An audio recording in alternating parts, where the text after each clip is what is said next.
David Hallett.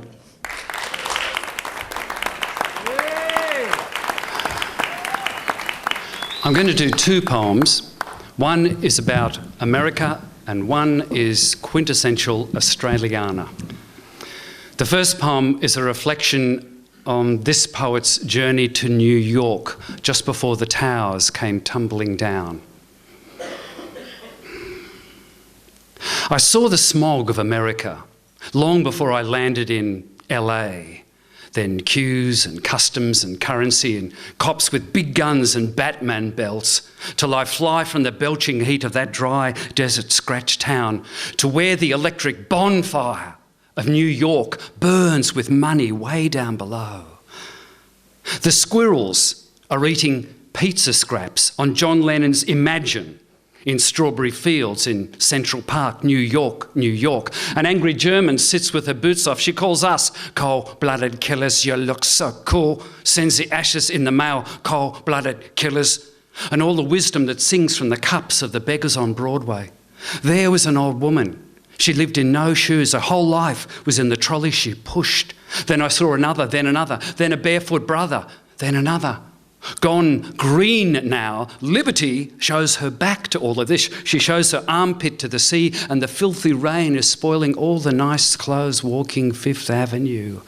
America. The fear and the fortune in their eyes when night grabs the city. America. The hungry child, the angry child, the great greedy child, the shout, the hand on the horn, the siren. America. 200 languages melt into money. You look so cool, so be blank, so be it. Look blank on a street, on a subway. Look dead, and maybe they won't shoot you.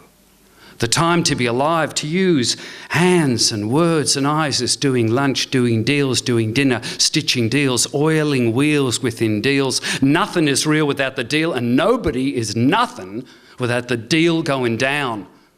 The beggar's cup is a deal. 5 million by 5 p.m. is a deal. Surviving to sleep is a big deal. America, where the nicotine and the gasoline are cheap, dirt cheap. This is not the cargo, Cole. This is HQ. The Starship is Enterprise downloading a tinker's paradise to nitpick problems for every day with timers and faders and dimmers and scanners and faxes and printers and security and networks and cell phones and above all else computers. It doesn't work. It's on the blink. Get another technician in here quick. But just on down the road, not 2 properties away, the chainsaws are running and the hunters are blazing away with an automatic weapon. So I am flying out of your poetry, New York, New York, out of your poverty and your spending power, the last shuttle bus of world-worn faces at your rain-racked airport, named for the murdered president, and waiting for that leap of faith and climbing through your clouds to chase the sundown west, chasing twilight across America before the final leap southwest, down Pacific, America. The beast in her third eye, flying away, to taste the first deep scarlet light of a new day, today, at 30,000 feet, at minus 50 degrees, to taste the freedom of outside America, of no country, no money, no guns, and no gods.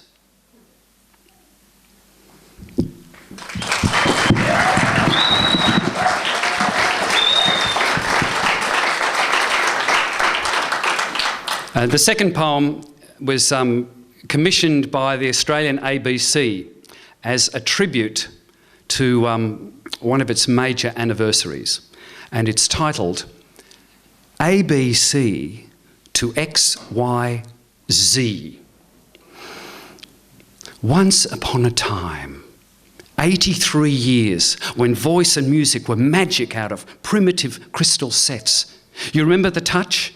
A huge radio dial turning in the hand of a child. We were so young. We'd only had one world war.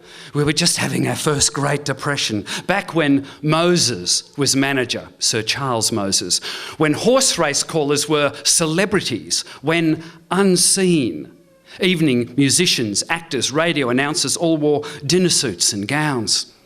Long before the LP and the PC, the TV, the CD and the DVD, long before Sesame Street turned the XYZ into XYZ, when life was simply ABC.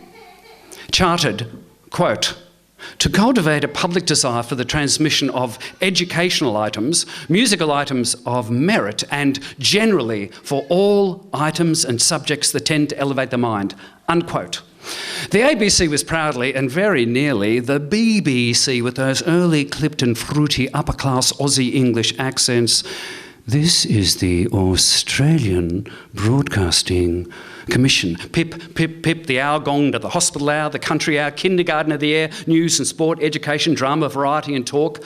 The pre-TV ABC dance bands and military band, 6 orchestras and 50,000 young Argonauts. I was one. Our days were spoken by James Dibble and Mr Squiggle, shaped by Blue Hills, Bellbird, Z-Cars and the Bill, bent by Auntie Jack, Bill and Ben, Obley Bob, the broadcast of Federal Parliament, Order, Order, the Goons and the muddle-headed Wombat. And, you know, there really is a bear in there and a chair as well, but there are lots of people with games out there. So that's why we have Radio National, and that's why we have Triple J, AM and PM, Four Corners and Late Line, and it all costs just 8 cents a day, or maybe 10 plus GST.